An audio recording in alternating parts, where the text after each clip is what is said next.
Alright, so while I was at camp over the weekend, I finished Agatha Christie's Murder on the Orient Express.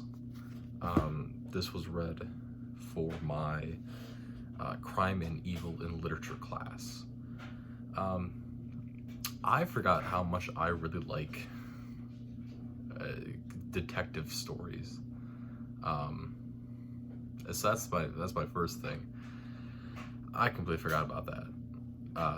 It's just one of those things where I don't focus on it as much. But looking back at the things that I like play for video games and whatnot, it's what I really like. So wonderful novel. In terms of mysteries and thrillers, obviously a very well-known, very popular novel. Agatha Christie in general, very popular, and there's reason for it. This book does something really well, which is what's called the multiple. What's the kind of name for it?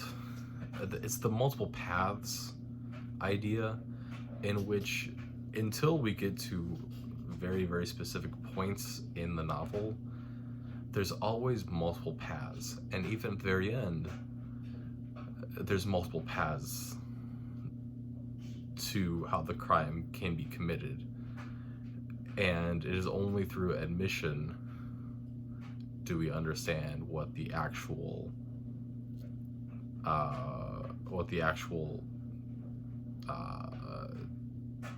path to murder was.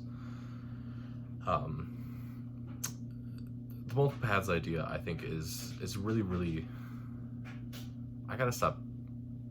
The mental note to me is stop doubling up all your goddamn words. There's no point to it. Anyways, multiple paths is a super important idea to mystery novels in general. It's really how you get to the expose of the novel and what the explanation fully is. As far as I'm aware, it's perhaps the most popular in British style detective stories. A thing that I watch currently every once in a while is Murder in Paradise, which is a British television series. That's just traditional detective style story. And you know, it's the same sort of deal, in which in order for a good mystery to be written, you have to have multiple paths in order to how something can be solved. If it is just a question of who done it, then it's not intriguing. But if it's every single piece of evidence somehow contradicts itself in some way, and all of your evidence points to leads to different directions, that's what makes it intriguing. That's what makes the final explanation fascinating. So yeah. About the book itself, Murder on the Orient Express, of course, does this multiple paths theory really well. It's broken down into 3 parts. It's broken down into the night of the murder, the expose and the initial interviews of all the suspects, and then into Poirot thinking about and finalizing all of his ideas about the crime and how it was committed and all of that. It's a really good way to, I think, write and organize this style, because having, from a reader standpoint, it makes sense, because now you have all this information grouped together in specific areas of where, if you want information about the crime and the initial circumstances from Poirot's eyes, you know where to look for it. if you want information from and evidence from the interviews, you know where to look for it. If you want the finalizing information of everyone kind of contradicting themselves at the very end, and all the questions that lead up to Poirot understanding what's happening, you know where to look for it, right? So from a reader standpoint, it makes a lot of sense. Because sometimes, and I'm trying to think of a novel that does this off the top of my head. I can't think of one off the top of my head, except for like children's style ones, where like the solution itself isn't hard to come to if you get all the information laid out in front of you. But they confuse you and trick you by not presenting things in a nice fashion, and instead they just kind of overlap each other. So I think presenting an actual multiple paths theory, like Murder on the Orient Express, in this way, in which everything's kind of clearly laid out in specific sections, is actually really, really beneficial, because then it shows how good the writing is. It's not relying on trickery to confuse you. With that being said, there are some clues in here that are just wild. Like, I get that the whole point is that Poirot is an absolute genius about reading human psychology. But things like the exposure that one of the characters, I don't remember exactly which interview this is, but one of the characters knows Debenham because she comes up with a fake person and uses the name Freebody, and it turns out that there was a store that used to exist called Debenham and Freebody, and Poirot's explanation is that she had the thought of Debenham in her mind, and then talked about someone who's completely different than Debenham, like look the exact opposite of Debenham, and then when asked for a name, comes up with the other half of the store name, Debenham and Freebody.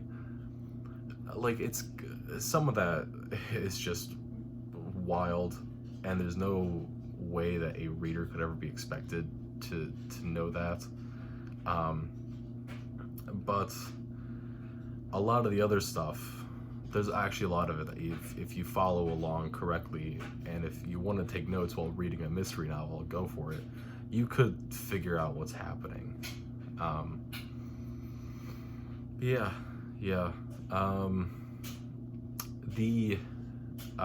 guess talk about Poirot first. Hercule Poirot, I think is how you pronounce that. I think it's a Belgian name, right? Because he's a Belgian, but he lives in England, that sort of deal. Very, very popular character in Agatha Christie novels, is in a lot of them. Actually, if you look at the novel, the novel is actually labeled as a Poirot novel, showing that, like, this is the person, this is our main character. It's sort of in the same style of the Holmes thing, right? Of where they're all mystery novels, yes, but they're all interconnected in the same kind of universe by who the detective is. At the ending of the novel, what I think makes this a really genius detective novel is the fact that it subverts expectations at the end of this. Because when we think about detective novels, it's about that kind of aha moment, and we get the bad person, and everything's all good, and that's the end of it. But this really subverts that expectation. It's just so fascinating because of when this was initially published. trying to think of a date here. I can't remember the exact date that this was published. 1934, right? 1934. Can you imagine in 1934, middle of the Great Depression, we haven't done World War II yet, so we just have World War One, and going, yeah, sometimes you gotta kill a guy, and that's fine, and we're willing to accept that. What? What a wild concept. To say that, yeah, you know, sometimes vigilantism is the right thing to do. Yeah, yeah. The story itself, the ending, like, not only the ending, but like the lead up and like what the actual crime is, absolutely bizarre. Love it to death. It's crazy. It's wild. It makes no sense and all the sense in the same time. So that's that. Really, really good book. Because this is the first mystery novel I've read for this. I don't really think anything to compare it to. But I give it like a solid 8.5 out of 10. I think it's a fantastic novel. Really well laid out. Really interesting ideas about it.